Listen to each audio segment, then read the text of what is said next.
अस्सलामुअलैकुम। आज हम आपको बताएंगे कि प्रीमियम प्राइस बॉन्ड क्या है और ये कितने वाला है। प्रीमियम प्राइस बॉन्ड बेसिक तौर पे तो ये गवर्नमेंट की है एक नेशनल सेविंग स्कीम है, जिसकी मदद से हम प्रॉफिट भी हासिल कर सकते हैं और प्राइस भी हासिल कर सकते हैं। पहले तो ऐसे होता था कि बॉन्ड पे सिर्फ़ और सिर्फ प्राइस होता था, प्रॉफिट नहीं होता था। लेकिन अब गवर्नमेंट ने ऐसी स्कीम निकाली है कि इस पे अब प्रॉफिट भी हासिल होता है और इस पे प्राइस भी हासिल होता है। इसका बेसिक इसे खरीदने का बेसिक अब स्टेप भी आपको बताए गए, लेकिन पहले आपको ये बता दें कि ये ना पहले जो प्राइस बार्ड होते थे वो रजिस्टर दिए होते थे। लेकिन गवर्नमेंट ने कहा कि इनका रजिस्टर होना ज़रूरी है। इसलिए गवर्नमेंट ने ये प्रीमियम प्राइस बॉन्ड की स्कीम निकाली, जिसकी मदद से अगर किसी ने कोई बॉन्ड लेना तो वो उसी के नाम पे रजिस्टर होगा, किसी दूसरे के नाम पे वो रजिस्टर नहीं हो सकता। ये प्राइस बॉट 40,000 वाला है और 25,000 वाला है। 40,000 वाला जो है इसका फर्स्ट प्राइस 8 करोड़ है और इसका दूसरा जो प्राइस है वो 3 करोड़ और थर्ड प्राइस जो है वो इसका 5 लाख। और जो 25,000 वाला है इसका फर्स्ट प्राइस 3 करोड़ है। अब हम आपको इसके बाद में बताते हैं कि इसकी ये खरीदे का क्या प्रोसेस है, इसकी क्या रिक्वायरमेंट है। इसकी ये रिक्वायरमेंट है कि आपका अकाउंट होल्डर होना ज़रूरी है। आपका किसी बैंक में अकाउंट ज़रूर होना चाहिए। आपको इसके लिए क्या-क्या चीज़ें रिक्वायरमेंट है कि आपको अकाउंट का मैनेज सर्टिफिकेट चाहिए, आपको आपके आईडी कार्ड की कॉपी चाहिए। जब आपने ये प्राइस कार्ड लेना है तो इसके बारे में आप पूछेंगे कि इस पे कोई ज़कात तो नहीं लागू होती? नहीं, इस पे कोई ज़कात लागू नहीं होती। अब ये देखें, ये इसका फॉर्म है। ये फॉर्म आपको फिल करना पड़ता है। इसमें अगर तो आप अकाउंट होल्डर है फिर ही आप ये परचेज़ कर सकते हैं। इसमें ये है कि सबसे पहले इन्होंने लिखा है कि the chief manager state bank banking service corporation office. अगर आप स्टेट बैंक की किसी ब्रांच से ले रहे हैं तो आपको उसका नाम लिखना पड़ेगा, ये ऑफिस से पहले ये जो फिल इन द ब्लैंक्स है। इसके बाद आपको डेट लिखनी पड़ेगी। डेट के बाद अगर जो परचेज़ कर रहा है उसके बारे में आपको पर्सनल इन्फॉर्मेशन पहले फ़राहम करनी पड़ेगी। सबसे पहले उसका आपको नाम लिखना पड़ेगा। नाम के बाद उसके फादर का नेम, और अगर तो वो औरत है तो औरत का ऊपर नाम लिखना पड़ेगा, नीचे उसके हस्बैंड का नाम लिखना पड़ेगा अगर वो शादीशुदा है, और अगर गैर शादीशुदा है तो फिर उसके वालिद का नाम आएगा। एड्रेस में ये है कि आपको उसका एड्रेस फ़राहम करना पड़ेगा। सीएलआईसी नंबर का इधर आपको लिखना पड़ेगा। उसके बाद एक्सपायरी डेट, सीएलआईसी की एक्सपायरी डेट भी लिखनी पड़ेगी, मोबाइल नंबर भी। एनटीआर इस शर्त पे आपको लिखना पड़ेगा, अगर वो फाइलर है तो आपको इधर फाइलर पे टिक करना पड़ेगा। अगर आप फाइलर नहीं है तो आपको दो फाइलर पे टिक करना पड़ेगा, उसके लिए आपको एनटीआर की ज़रूरत नहीं। इसके बाद ये है कि आप पेमेंट कैसे करते हैं, ये जो बॉन्ड खरीदने के लिए पेमेंट कैसे प्रोवाइड कर रहे हैं आप।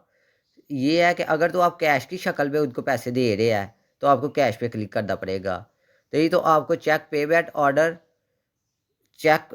ऑर्डर पे क्लिक करना पड़ेगा। उसके बाद आपको बैंक का नाम, ब्रांच का नेम और अमाउंट लिखनी पड़ेगी। ये ऑथोराइज ऑफिसर की इसकी आपको ज़रूरत नहीं है कि ये आप खुद ही करेंगे। इसके बाद ये है कि अगर आपने सिर्फ एक बंदा सिर्फ अपने नाम पे ले रहा है, किसी दूसरे को अंदर ऐड नहीं कर रहा, तो फिर तो आप पहले एप्लीकेंट की इंफॉर्मेशन देंगे। लेकिन अगर आप दो जने मिल के ले रहे हैं बॉन्ड तो फिर आप दूसरे के इसी तरह जिस तरह सबसे ऊपर उसका नाम, उसके फादर का नाम या उसके हस्बैंड का नाम, एड्रेस, सीएनआईसी का एक्सपायरी डेट, मोबाइल नंबर और फाइलर और नॉन फाइलर का बताएंगे, एटीएन नंबर लिखेंगे। इसके बाद ये है कि डोमिनेशन, कि आप कौन सा प्राइस बार्ड लेने जा रहे हैं। अगर तो आप डोमिनेशन में लिखते हैं 40,000 वाला जो प्रीमियम प्राइस बार्ड है तो उसके आगे आपको उसके पीसीस लिखने पड़ेंगे। अगर तो आप एक पीसीस लिखते हैं फिर वैल्यू में सिर्फ 40,000 ही आएगा। लेकिन अगर आपने दो पीसेस खरीदे 40,000 वाले तो फिर आपको वैल्यू में 80,000 लिखना पड़ेगा। और अगर 25,000 वाला एक खरीदा फिर डोमिनेशन में आपको 25,000 लिखना पड़ेगा, पीसेस में एक या दो लिख के। अगर आप एक लिखते हैं तो लेते हैं एक प्राइस बॉन्ड तो आपको एक लिखना पड़ेगा और उसके आगे 25,000, और अगर दो खरीदते हैं तो फिर आपको पीसीज में दो लिख के आगे 50,000 लिखना पड़ेगा। इसके बाद ये है कि joint payable to holder jointly और एथर विद रिटर्न को सेट ऑफ द अदर। इससे मुराद ये है कि आपका जो प्राइस बॉन्ड है वो उसकी रकम कौन हासिल कर सकता है, या वो कौन दोबारा अगर आपको वापस करना पड़ रहा है वो कौन कर सकता है। अगर तो आप जाइड है, जाइड ए पे क्लिक कर रहे हैं तो सिर्फ वो जो जिसने ये जमा कराई है एप्लीकेशन फॉर्म 1, जिसने पूर्ण किया है, जिसने ये बॉन्ड खरीदा, सिर्फ वही कर सकता है पहले वाला। लेकिन अगर आपने दो में किया जॉइंट बी से बनाइए पेबल टू एथर और सर्वाइवर, यदि पहला भी और दूसरा दोनों कोई भी परचेज कर सकता है।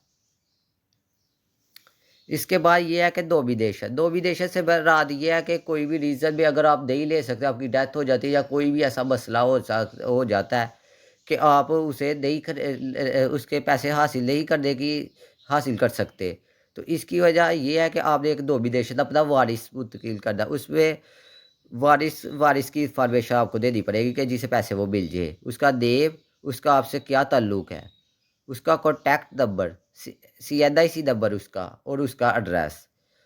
उसके बाद ये है अकाउंट की डिटेल कि आपका अकाउंट किस बैंक में है जिसमें ये इसकी रकम जो है मुंतकिल हो। अगर आपका प्राइस बार निकल आता है या आपके प्रॉफिट के पैसे किस अकाउंट में मुंतकिल हो, उसका आपको ब्रांच का नेम लिखना पड़ेगा, बैंक का नेम, अकाउंट टाइटल, यदि अकाउंट टाइटल में वो जो आपका नाम होगा, और ये सिर्फ अकाउंट होल्डर का है। प्राइस बार भी वही खरीदेगा जिसका अकाउंट अपना अपना ज़ाती अकाउंट होगा। आगे आपको IBM नंबर जो PK से स्टार्ट होता है। उसके बाद ये है इसकी टर्म और कंडीशन कुछ है। सबसे पहले ये जो इसकी टर्म है कंडीशन है, इसकी भी governed under previous price board दो रजिस्टर्ड रूल 2000, कि ये जो इसकी है ये गवर्नमेंट की स्कीम है और ये रजिस्टर हुई थी 2017 के रूल के मुताबिक प्रीवियस प्राइस बोर्ड की। All payment with reward to price body profit and face will be credit by IBM provided by the applicant. इससे मुराद ये है कि आपको कोई भी ये जो प्राइस की बदी या प्रॉफिट या कोई भी है इससे चीज़ हासिल होती है वो उस चीज़ उसमें हासिल उस अकाउंट में हासिल होगी जो एप्लीकेंट ने अपना प्रोवाइड किया है, जो उसका अपना अकाउंट है। Any change in the account number the application immediately for the back. अगर आपका अकाउंट किसी वजह से बंद हो जाता है या आप बंद कराते हैं जो आपने इसमें फ़राहम किया था, तो आपको फ़ौरन आपको उसमें इससे जिधर से आपने ये बॉन्ड लिया है उधर रब्ता करना पड़ेगा, उधर से अपना अकाउंट चेंज कराना पड़ेगा।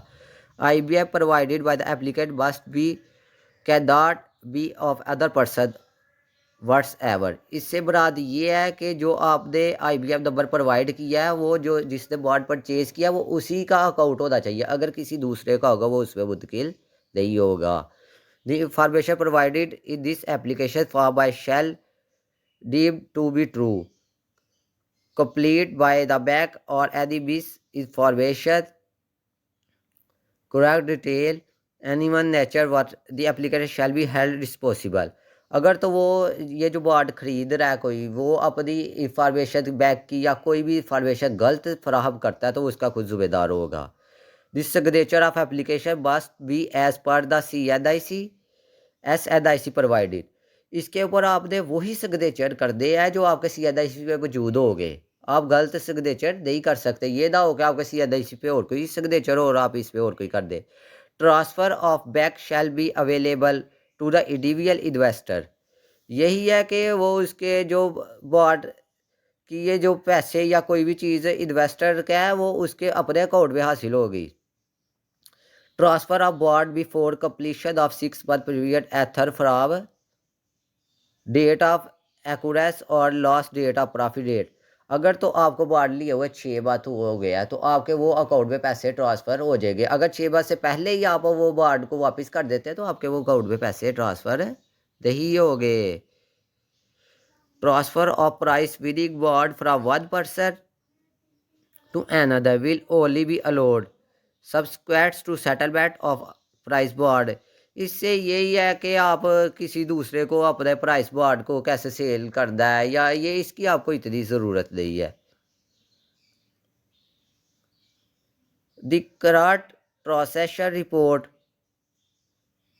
शैल be applicable as per relate law, और यही है कि लॉ के मुताबिक होगा ये सारा कुछ।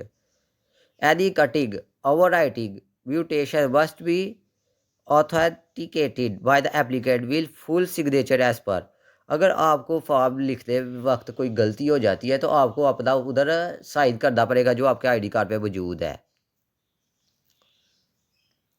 Further application form will be more than two cutting, overwriting will not be accepted. अगर आपने फॉर्म लिखते वक्त दो से ज़्यादा गलतियाँ कर दी है तो वो आपका फॉर्म एक्सेप्ट नहीं होगा। I we have read and understood the term and condition as mentioned above and shall comply with the relevant rules and regulation in letter and spirits। इससे बाद यही है कि हमने अंडरस्टूड कर लिया और टर्म एंड कंडीशन हमने पढ़ लिया, और हम इसके बाद आपको क्या है, इधर आपको सिग्नेचर अपने करने पड़ेंगे, देव अपना CNIC नंबर, फिर दूसरी जगह भी आपको सिग्नेचर देव और CNIC देश। ये इन्फॉर्मेशन है आपकी कि एक प्राइस बॉन्ड ख़रीदते वक्त, और आपको ये जो प्राइस बॉन्ड है ये आपके लिए काफ़ी फ़ायदेमंद है दूसरे प्राइस बॉन्ड की निस्बत, क्योंकि दूसरे में आपको काफ़ी इशू होते थे कि आपको बैंक में जाना पड़ता था, लेकिन इसका आपको ये फ़ायदा है इस प्राइस बॉन्ड का कि आपको उधर दोबारा बैंक में नहीं जाना पड़ेगा। इसकी अगर दाम निकल पड़ता है तो आपके अकाउंट में ट्रांसफ़र हो जाएगा। इसमें ऐसा नहीं है कि आप उधर जाके क्लेम करेंगे कि हमारा ये बॉन्ड निकल आया तो हमें इसके पैसे दें, फ़ौरन आपके अकाउंट में आ जाएंगे। ओके, अल्लाह हाफिज़।